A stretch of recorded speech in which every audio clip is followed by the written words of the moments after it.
Hi folks, Canadian Prepper here. Today we're going to be testing out my most used and probably my favorite EDC item that I currently have in my arsenal, and that's the Flipside 3x RFID blocking wallet.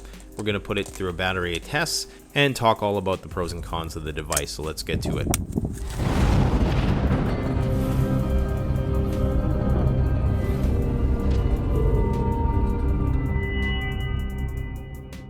Alright, so I actually purchased this Flipside 3x wallet, and I liked it so much that I contacted the company who makes it and asked them if they would send me another one just so I could do some durability tests for you guys without having to damage my own. Now, what was somewhat off-putting about this exchange was the aggressiveness with I had to bargain with the company in order to get the Flipside wallet for review. I guess the company has been burned in the past by people who have contacted them for quote-unquote free wallets in order to review for their audiences, and they never followed up on those reviews. And so finally, after a lot of negotiation, they finally sent me one out. And like I say, this was off-putting for me after working with companies like Mountain House, Monowalker, Silky Saws. They seen the benefit in using social media to not only enhance their product, but get it seen by a lot of people. So they reluctantly sent me one out, but not without a significant helping of cynicism, it would seem. It just seemed like they were very unappreciative of the whole process here. So if that exchange is any reflection of the customer service, then that's going to be a pretty big con. Now that said, this is my favorite and most used EDC item that I currently have. Now at first glance, the Flipside is going to look like a plastic piece of crap. But the more I researched it and the more I've used it over the past month and a half, I've realized how functional this thing actually is. Now basically it's made out of a polycarbonate plastic, and as you're going to see, I've put it through a lot of tests and it survived all these tests surprisingly well. Now it is scratch resistant, so in spite of its lackluster appearance now as opposed to something like aluminum, which there are a lot of aluminum shell wallets out there, but they get scratched up really easy. So this one's going to retain that look for a long time. Now the grip isn't that great. The grip could be better. It could be kind of slippery. It isn't waterproof. Now fortunately, anything I have in here, be it money or credit cards, are waterproof, because in Canada our new paper currency is waterproof currency. There is an embossed logo in there, which is kind of cool, and it comes with a base wallet, and as you can see, there is a detachable external clip. Now there is these 4-point attachment system here that Flipside is making different components for, so it is modular in that respect, and I actually don't like the default rubber band like clip that they send out with it. I just don't trust any of my cards to be put in there. Now I actually went with another one of their detachable clips that retails for $12, and this one allows you to basically have fast access to up to 3 cards on the outside. So in total, the Flipside is going to be able to carry about 11 to 12 cards depending on how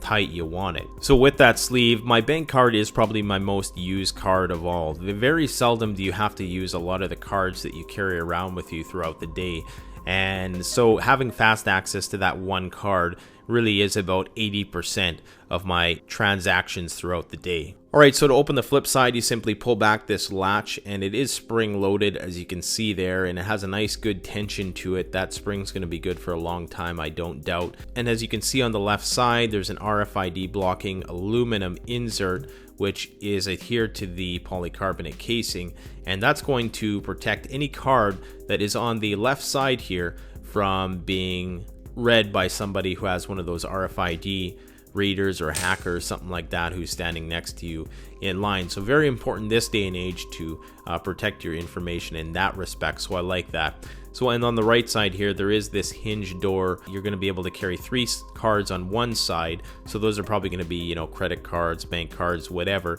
Basically any cards you have that have an RFID chip in them, you're going to want on this side. Now you can fit up to 5, probably 6 cards on this side of the wallet. Now on the other side of the hinge door you have room for one card. You can typically put your ID in there, and it works really great for that. Quick access to it, so in case you had to show it to somebody for whatever purpose, it's there, and it just takes a quick flip. Now over here on the right side is a money clip. You can also put cards in here, but I find they kind of rattle around a bit. But if you load it up with cards, it doesn't make that noise. So this section here is something that I think they could probably still improve quite a bit.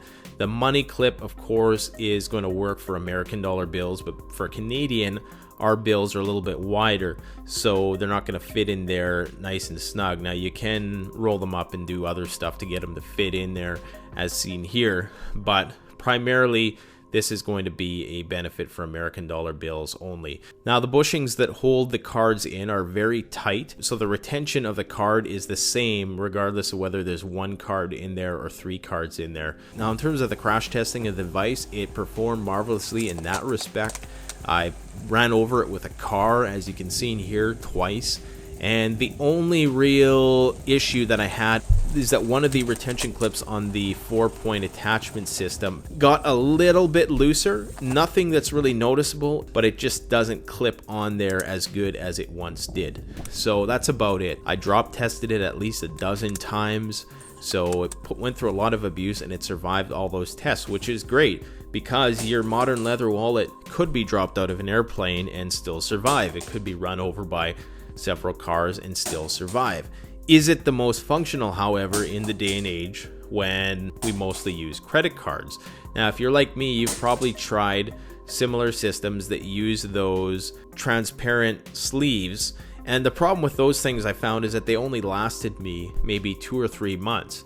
Now, what I would like to see with the Flipside in the future is, number one, a bit more confidence in gear reviewers on YouTube, and perhaps more properly vetting some of the people they send stuff out to, just so they don't become too jaded with respect to the power of social media to enhance their products. Number 2 would be some level of waterproofing of this design. Number 3 would be an extra hinge. Somehow, if they can get another door inside of there to just add a bit more quick access to certain cards, I think that would be great. Or even having a thicker Flipside version. Now this Flipside version fits perfectly into the pocket. It's not what you think. You think it's going to be cumbersome to carry around and that it's going to bulge out of your pocket, but it's not. It's actually a lot more sleek and streamlined than your normal wallet probably is. All in all, I would say that this is totally worth the money because it's something I use every day. Is this something you need? Absolutely not. You do not need something like this to function in life. It is going to provide you with that RFID blocking protection. It is cool. There's a novelty factor to it, but as I've talked about, it's also exceptionally functional as well. It's very easy to access your cards. All the cards are retained in there very strong. I don't have to worry about losing cards and stuff like that. When it's closed, has a nice strong latch that's going to clamp it down.